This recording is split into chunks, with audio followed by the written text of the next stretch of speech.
नमस्कार। Welcome to Stock Infuse. दोस्तों, इस वीडियो में हम लोग आइडिया फोर्ज के ऊपर डिस्कस करने वाले हैं। इस स्टॉक में हमें क्या करना चाहिए, जिनको अलॉटमेंट मिला है होल्ड करना चाहिए, सेल करना चाहिए, या जिनको अलॉटमेंट नहीं मिला है वो फ्रेश इन्वेस्टमेंट करना चाहते हैं। इन्वेस्टमेंट की स्ट्रेटेजी क्या हो सकती है, कंपनी के बारे में पॉजिटिव पॉइंट क्या है, निगेटिव पॉइंट क्या है, सारी बातों को हम लोग समझने का प्रयास करेंगे। दोस्तों, कंपनी का सब्सक्रिप्शन 106 टाइम्स हुआ था और ग्रे मार्केट प्रीमियम भी काफी ज्यादा अच्छा चल रहा था और आईपीओ की लिस्टिंग बिल्कुल रजनीकांत के स्टाइल में हुई है। जिनको भी अलॉटमेंट मिला है उनका पैसा ऑलमोस्ट डबल हो चुका है। जिनको भी अलॉटमेंट मिला है बहुत बहुत बधाई हो। आप चाहे तो कमेंट कर बता सकते हैं आपको अलॉटमेंट मिला है या फिर नहीं मिला है। अब दोस्तों, कंपनी के बारे में बात करूं तो इंडिया में इसके पास 50% से भी ज्यादा मार्केट शेयर है अगर ड्रोन के सेक्टर में देखें। और अगर वर्ल्ड वाइड कंपनी को देखें तो ये 7th लार्जेस्ट कंपनी है जिसका कि इस्तेमाल सिविल में भी होता है और डिफेंस सेक्टर में भी होता है। तो कंपनी इंडिया में मार्केट की लीडर है ड्रोन के सेगमेंट में। ये काफी अच्छी बात है और फ्यूचर में ड्रोन का इस्तेमाल बड़ी मात्रा में होगा, इसमें किसी भी प्रकार का डाउट नहीं है। लेकिन दोस्तों, सवाल वहीं पर टिक जाता है कि ड्रोन का तो इस्तेमाल बढ़ेगा, वो अच्छी बात है। ये कंपनी मार्केट की लीडर भी है, वो भी अच्छी बात है। लेकिन क्या करेंट मार्केट प्राइस पर इस कंपनी में इन्वेस्टमेंट करना चाहिए?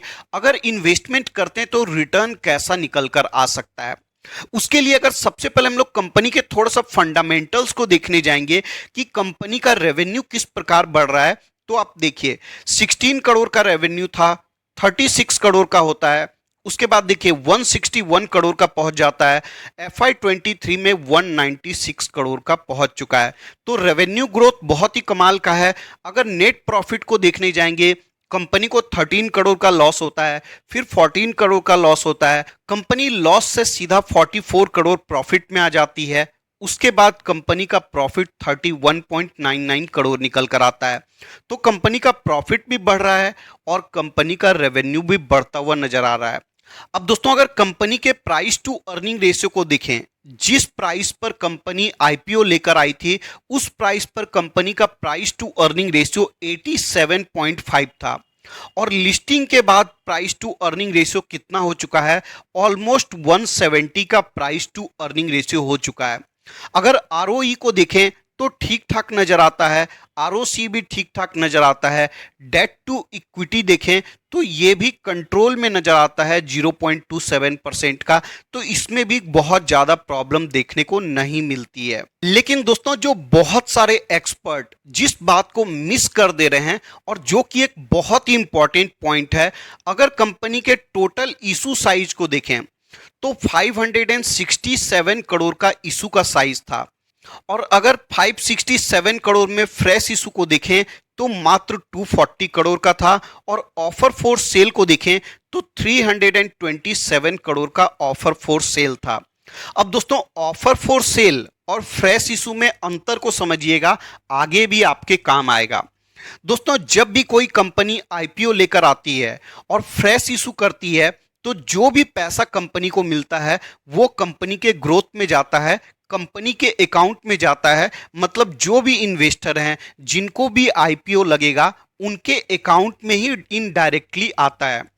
लेकिन जो ऑफर फॉर सेल होता है, इसमें क्या होता है, इन्वेस्टर अपने स्टेक को सेल करते हैं, चाहे वो प्रमोटर हो या चाहे अदर इन्वेस्टर हो, वो अपने स्टेक को सेल करते हैं।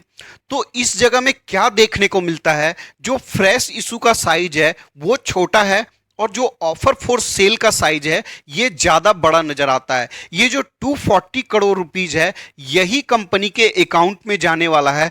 बाकी जो ये 327 करोड़ है ये सीधा सीधा इन्वेस्टर के पर्सनल अकाउंट में जाने वाला है। तो ये एक बहुत ही इंपॉर्टेंट पॉइंट हो जाता है। और जैसा कि मैंने आपको बताया, कंपनी का price to earning ratio listing के बाद ये ऑलमोस्ट 170 का हो जाएगा। तो एक बार हम लोग हिस्ट्री में चलते हैं और देखते हैं कि बहुत सारे स्टॉक जिसका प्राइस टू अर्निंग रेशियो बहुत हायर लेवल में था और जिसकी लिस्टिंग गेन भी काफी अच्छी खासी हुई थी, उन कंपनियों में बाद में क्या हुआ था।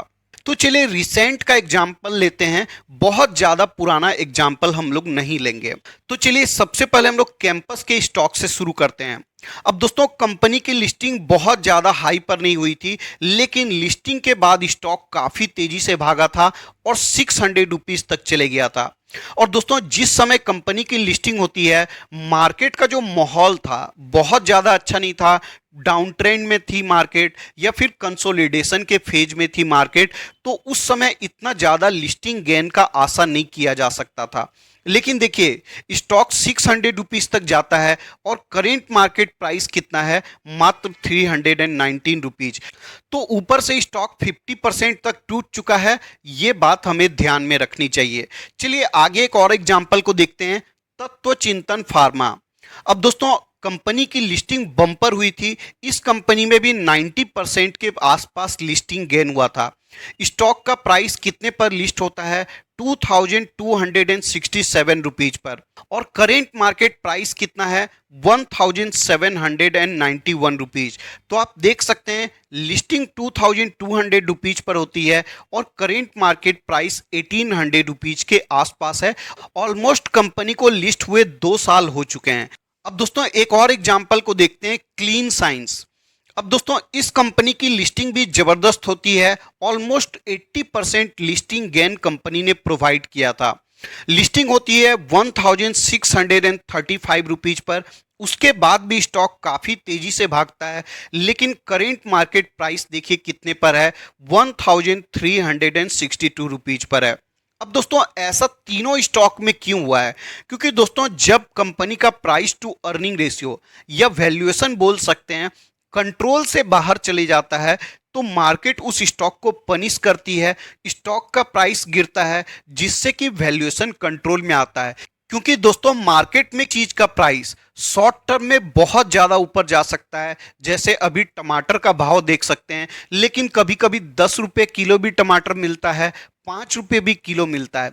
तो चलिए ये एग्जाम्पल सूटेबल नहीं है, लेकिन फिर भी आप समझ सकते हैं शॉर्ट टर्म में किसी रीजन की वजह से वैल्यूएशन बहुत ज़्यादा मिल सकता है, लेकिन उसको अपने रियल वैल्यूएशन पर आना ही होगा। ऐसा तो है नहीं कि टमाटर हमेशा 200 रुपये किलो मिलेगा, बिल्कुल ऐसा नहीं होने वाला है, उसको 40, 50, 60 रुपये किलो पर आना ही पड़ेगा, चाहे कुछ भी हो जाए। और स्टॉक के वैल्यूएशन के साथ भी सेम चीज होता है। जब कंपनी में बहुत ज़्यादा हाइप बनता है, लिस्टिंग गेन बहुत ज़्यादा अच्छा होता है, कंपनी का वैल्यूएशन बहुत ज़्यादा बढ़ जाता है, कंट्रोल से बाहर चले जाता है, तो स्टॉक को गिरना ही होता है, और स्टॉक के गिरने के बाद वैल्यूएशन नीचे आता है। तो मुझे लगता है कि आइडिया फोर्ज के स्टॉक में भी गिरावट हो सकती है, इसलिए मैं तो कम से कम करेंट मार्केट प्राइस पर बिल्कुल भी इन्वेस्टमेंट नहीं करूंगा। मेरी इन्वेस्टमेंट की स्ट्रेटेजी होगी ऊपर से स्टॉक कम से कम 30% टूटेगा, तभी मैं इन्वेस्टमेंट करने की स्टार्टिंग करूंगा। मैं स्टार्टिंग बोल रहा हूं दोस्तों, पूरा का पूरा इन्वेस्टमेंट नहीं करूंगा। जब मुझे ऊपर से 30% का कम से कम डिस्काउंट मिलेगा, ऊपर से कम 50% का डिस्काउंट होगा, तभी कोई बड़ी इन्वेस्टमेंट करने के बारे में मैं विचार करूंगा। तब तक मैं इस स्टॉक से दूर रहूंगा। कोई जरूरी नहीं है कि मार्केट में ड्रोन वाली ही कंपनी से रिटर्न बनाना है, बहुत सारी ऐसी कंपनी है जो डिस्काउंट पर अवेलेबल है, आप उस कंपनी के ऊपर फोकस कर सकते हैं। जब आइडिया फोर्ज में डिस्काउंट मिलेगा, बाइंग लेवल पर आएगा, मैं आपको जरूर इन्फॉर्म कर दूंगा। अब दोस्तों लास्ट में ये भी बात कर लेते हैं कि जिनको ये स्टॉक आईपीओ में मिला है उनको क्या करना चाहिए। देखिए दोस्तों, अगर मैं आपकी जगह होता, मैं अपना बता रहा हूं, आपको मेरे अकॉर्डिंग डिसीजन नहीं लेना है, अपने अनुसार लेना है, लेकिन मैं आपकी जगह होता तो मैं अपना प्रॉफिट बुक कर लेता। डेफिनेटली करेंट मार्केट प्राइस पर मैं अपना प्रॉफिट बुक कर लेता, क्योंकि इससे ज़्यादा प्रॉफिट जो करेंट मार्केट लेवल पर है मिलने की संभावना बहुत कम है। अगर आप चाहें तो 50% अपना प्रॉफिट बुक कर सकते हैं, अपने कैपिटल को निकाल सकते हैं, और जो आपको प्रॉफिट हो रहा है आप चाहें तो इन्वेस्टेड रह सकते हैं, तो आधा पैसा निकाल सकते हैं, आधा इन्वेस्टेड रह सकते हैं, ये भी आप कर सकते हैं। इस वीडियो के डिस्कशन के लिए इतना ही रखते हैं। अगेन रिमाइंड करा दूं, मैं कोई सेबी रजिस्टर्ड एनालिस्ट नहीं हूं, ना ही फाइनेंशियल एडवाइजर हूं। आपको कोई भी इन्वेस्टमेंट का डिसीजन लेना है अपनी स्टडी के अनुसार लीजिएगा या किसी फाइनेंशियल एडवाइजर का हेल्प ले सकते हैं। वीडियो पसंद आया हो तो वीडियो को लाइक कर दीजिएगा। रेगुलर अपडेट्स के लिए चैनल को सब्सक्राइब कर सकते हैं। मिलते हैं किसी और वीडियो में किसी और इंफॉर्मेशन के साथ। तब तक के लिए धन्यवाद।